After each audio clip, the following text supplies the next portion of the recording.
Dans la vidéo précédente, nous avons vu que l'état de contrainte dans un câble suspendu soumis uniquement à son propre poids est toujours de traction pure.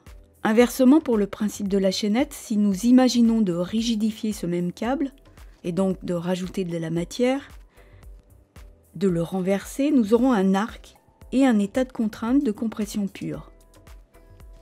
C'est cette condition qui se développe idéalement dans un arc. Imaginons maintenant de charger avec une charge distribuée la structure ainsi obtenue. Nous pouvons affirmer que la forme funiculaire pour cet arc rigide est parabolique. Même chose pour le câble. Nous pouvons aussi remarquer que dans les deux cas, les contraintes maximales se développent en correspondance des appuis. À partir de ces considérations, nous pouvons donc esquisser une première définition de l'arc. Un élément linéique courbe, convexe, qui travaille essentiellement en compression. On peut encore rajouter que l'arc, à la différence de la poutre, développe des poussées, des forces horizontales divergentes sur ses appuis. Et pour cela, il a besoin de buter. Par rapport aux différentes formes d'arc que l'on peut concevoir, nous pouvons affirmer qu'un arc pousse d'autant plus qu'il est surbaissé. Les premiers éléments de l'architecture ancienne rappelant des arcs présentent une transmission des efforts encore verticale. Il n'y a aucune poussée et pour cette raison on les appelle faux arcs ou encorbellement. C'est la même chose pour les fausses voûtes. En matière d'arc, un lexique approprié doit être mobilisé. Ce lexique nous aide aussi à compléter la définition précédente. Différents éléments entrent en jeu quand on veut concevoir une structure à arc. En particulier, comme on l'a vu, la forme, mais aussi l'épaisseur. Dans l'arc en maçonnerie, la forme est en général une funiculaire du poids propre et l'arc est soumis à la flexion uniquement pour les charges accidentelles. Lorsque la charge est uniformément répartie, par exemple dans le cas de la neige, la forme funiculaire est une parabole.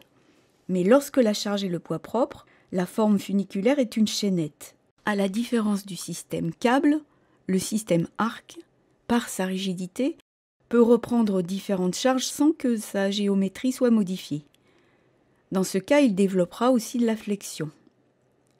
Un arc en pierre ou en maçonnerie est composé de voussoirs dont les joints sont disposés de manière radiale vers un centre idéal. Si on veut comprendre le principe statique de l'arc en pierre ou en maçonnerie, on doit considérer l'équilibre d'un voussoir soumis à son propre poids et aux forces exercées par les voussoirs qui l'entourent.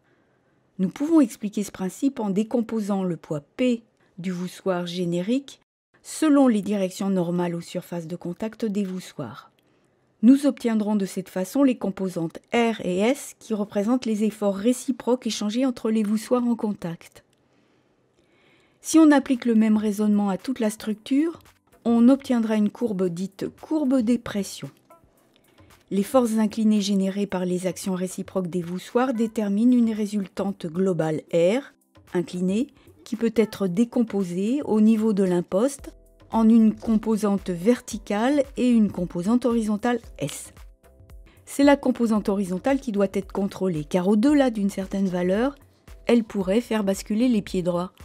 La ligne des pressions décrit les actions échangées par les voussoirs contigus. Pour que l'arc soit stable, la ligne des pressions doit être contenue dans le tiers moyen de la section. Cette condition assurée, la section sera entièrement comprimée. Lorsque la ligne funiculaire déborde du tiers central, une ouverture des joints entre les voussoirs pourrait se produire dans l'arc. Dans ce cas, on pourrait faire varier la section de l'arc et l'épaissir à certains endroits, par exemple au niveau de l'imposte. Dans un arc en béton armé, l'éloignement de la courbe des pressions du tiers central se traduirait par la présence de contraintes de traction.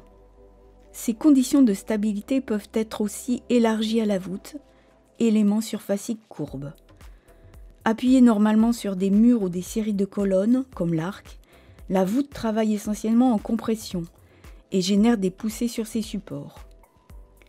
D'ailleurs, C'est à partir des considérations autour de l'arc caténaire que l'architecte espagnol Gaudí a travaillé pour la recherche de la forme optimale des voûtes pour ces églises, la forme logique née de la nécessité, dira Gaudí.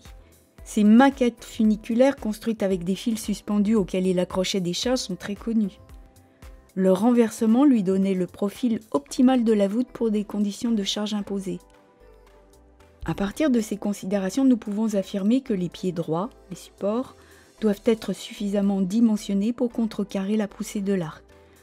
Toutefois, quand la poussée latérale est encore trop inclinée, afin que les conditions de stabilité soient respectées, tiers central, il faut noyer la composante horizontale dans la composante verticale du poids.